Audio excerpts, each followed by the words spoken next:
Карловия мост. Разхождаме се по него. Той е връзката на Стария град с замък на Хръчани. Може да видите, че целият мост има 30 броя барокови скулптури от 17 век, когато Карл IV решава да го реставрира и да сложи на него тези скулптури. Носи неговото име, защото той участва в неговия строеж, сложил е първият камък. Голяма кралска работа. Кралска работа, да. И има много улични. Тук има много улични Музиканти. Стрит артисти. Художници. Сега в момента сутринта все още е доста пусто. Архитектурата в града е много красива и много приказна. Всичките фасади са от коя по-красиви и наистина страшно впечатляващи. Много красив град. Карловия мост е връзката на старият град с замъка, към който отиваме в момента. Вчера бяхме в катедралата в Кутна Хора, която се казваше Света Барбара, и имаше претенцията да бъде по-голяма от тази катедрала. Всъщност това не се е случило и тази си остава най-голямата катедрала. При построяването на моста е имал един човек, паднал от моста, впоследствие става светец и това е неговата фигурка. Смята се, че носи късмет, когато бъде потъркана и си пожелаеш нещо. Това обяснява и защо ето тук тези места са златно, защото хората непрекъснато ги пипат и си пожелават.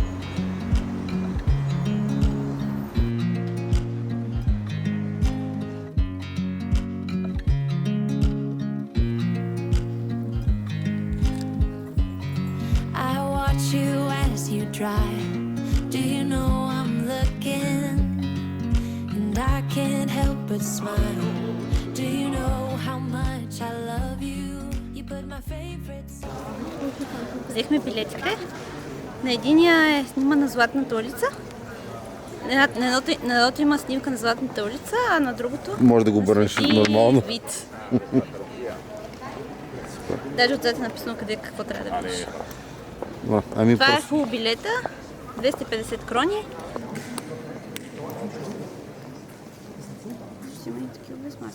Тази катедрала е една от най-важните в Чехия, тъй като е кръстена на най-важния им светец, Свети Вит, а също така и постоянен гроб на много голяма част от бохемските крале. Витражите тук са направени от Алфонс Мухадин, най-значимите техни сецесионови художници. Не ми казва. Тук ще проверихме акустиката в катедралата случайно, тъй като вече смени обективите, а този е с метална капачка и тя се падна тук на земята върху този мрамор и се чуно. Дъм гласи цялата катедрала. Така че е много добра акустика. Вътре, където беше олтара, отгоре при колоните, имаше гербове на фамилиите, които са управлявали Бохемия през вековете. Ето тук на билета пише нещата, които могат да се поседат в Пражкият замък. Ние посетихме първата точка. Първата точка беше Старият дворец. Старият дворец? Да. Сега предстои да посетим номер 3, което е Базиликата Свети Георги. Посетихме номер 8, което беше Църквата Свети Вит. И имаме да посетим още пета. Отсреща е Базиликата Свети Георги, която е интересна с своята много красива червена фасада, а също така и с интериора си, който е в романски стил. И отиваме да я видим.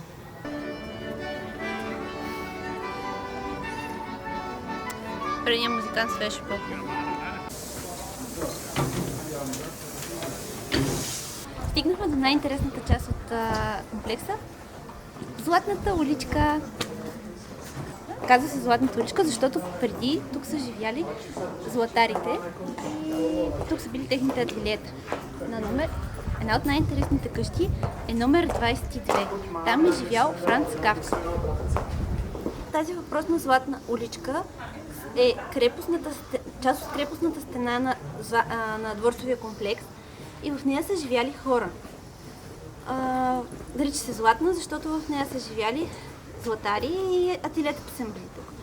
В момента къщите им са превърнати в магазини за сувенири, от които може да си вземете нещо за спомен. Favorite song on. I put my feet up. Освен, че това е мазетка с виното. Ей, там е била кухнята.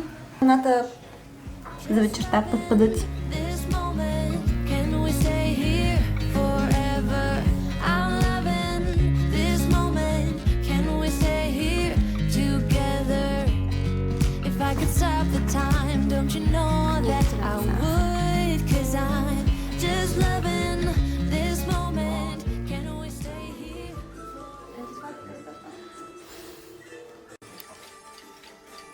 Обкръжение. Когато замъкът е бил обграден от вражески войници, тук войниците са защитавали замъка, като са си слагали пушките и са можели да я насочат. Има механизъм, чрез който това се върти и може да го насочиш към различни точки. И през това време си под защита. Силно казвам по защита ми, тук като цели. Научи се ходеше до туалетна, но когато видя този щант с картофи, изведнъж му умря желанието за туалетна.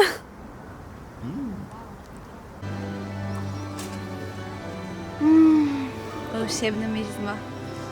Траделник! Стигнахме до фуникулара, ще се качим до Петри Хил. С него цената на билета е на цената, равна на цената на билет от градски транспорт.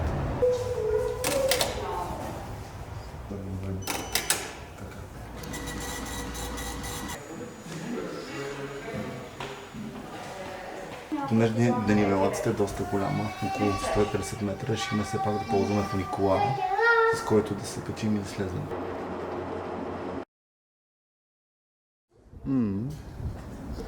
За протокола Айфеловата кула. Оригинала.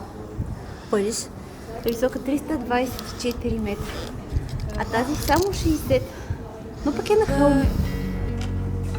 Forever, forever, forever. Вече слизаме по Петрин Хилс. Всъщност пътечките са много красиви, приятни за ходене и разкриват много красива гледка към града. Препоръчваме ви да го направите вечерта. Наистина е доста приятна разходката.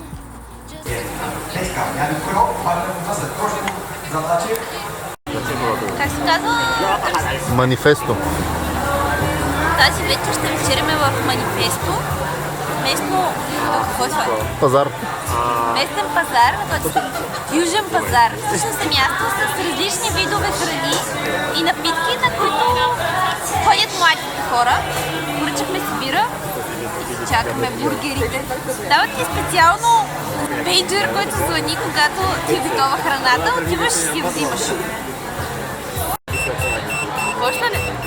Отивам за храната. Ето ме с храната.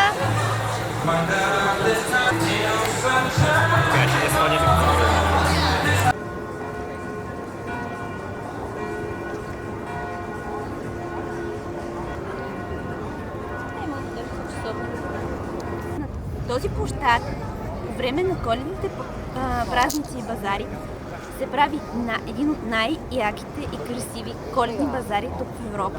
Така че, ако имате път през зимата, непременно го посетете. Стадът е страшно голям и е пешеходен. Пълни се с много магазинчета, украсени в коледни украси. А сега какво е? Сега е един красив празен площад. Не е празен, има някакви хора. Всъщност, когато е топ сезона, тук е пълно обикновено с хора, дори и без магазинчетата. Не, че в момента не е топ сезона. Да, но покри вируса наистина са много по-малко. Много. Този часовник се смята за един от най-старите часовници в Европа и е с най-сложният механизъм. Направен е през 14 век по молба на Карл IV и всъщност има една легенда свързана с него, че човекът, който го е построил, тъй като говорим за средновековието, а тогава са били много жестоки, този въпросният Карл IV е накарал ослепят майстора, който е построил този часовник, който е изобретил този часовник, за да може да няма друго място, друг град, в който да има такъв подобен часовник. Човекът обаче решава да си отмъсти, като разваля част от механизма, а на Чехите им отнемат цели 100 години, за да успеят да намерят начин да го поправят. Сложен механизъм с астрономически часовник, който показва въртенето на Земята. Също така има и с часовете, и с зодиака. Отделно има Има сезоните.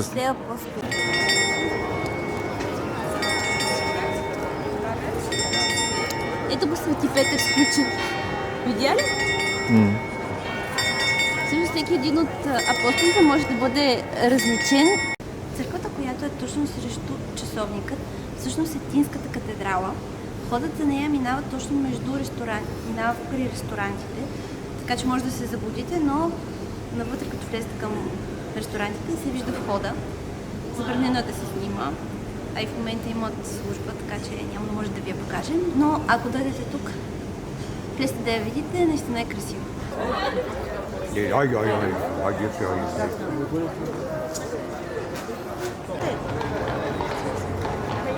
Феска, която е тук зад нас, всъщност през 18 век е била използвана за съхраняване на барут. Оттам идва името й. Там идва, да, и името и барутната кола. Впечатляваща с готическият си вид.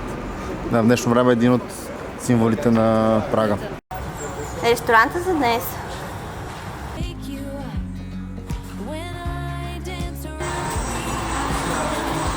Идва питиетата. Днес сме решили да пробваме няколко вида чешка бира. И влакчето си отива. Ето го. Чак само така. Сета ни от 4 чешки бири. Да я сваля.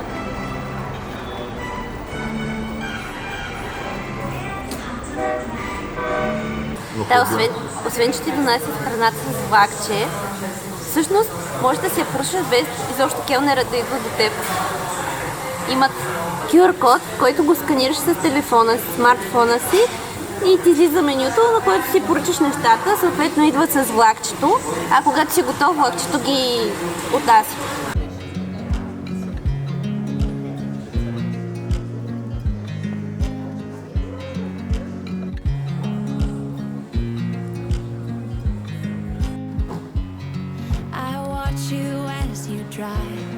Do you know I'm looking and I can't help but smile? Do you know how much I love you? You put my favorite song on, I put my feet up and we just sing along and I can't help but feeling just loving this moment. Зимния кек. Траделник. Още известен като траделник с сладолет от манго.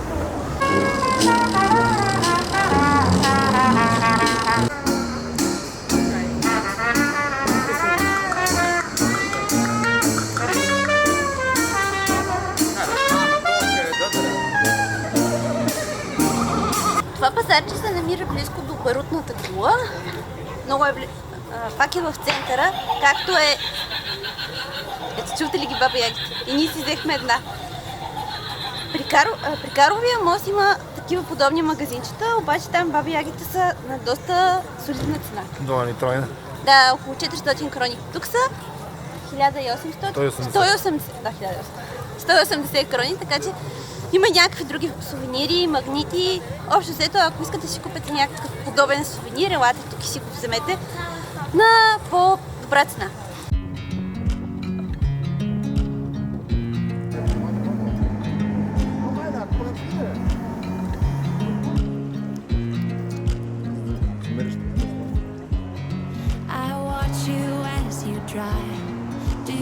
Да, бяха много хубави и так. Много яко осветен целия Градчани и Карловия мост. Цял това е днешния край на вода. Да, това е от днес за нас. От нас за днес по-скоро. Да, бирата ми дойде в повече. Гледката е уникална.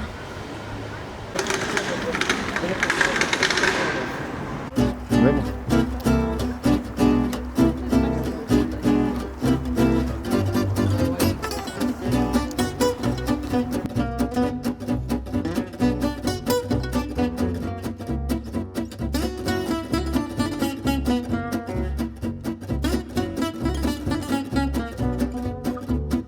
И така, след като свършихме с храненето на еленчетата, разгледахме хубавия замък и се отправяме към следващата ни дестинация, място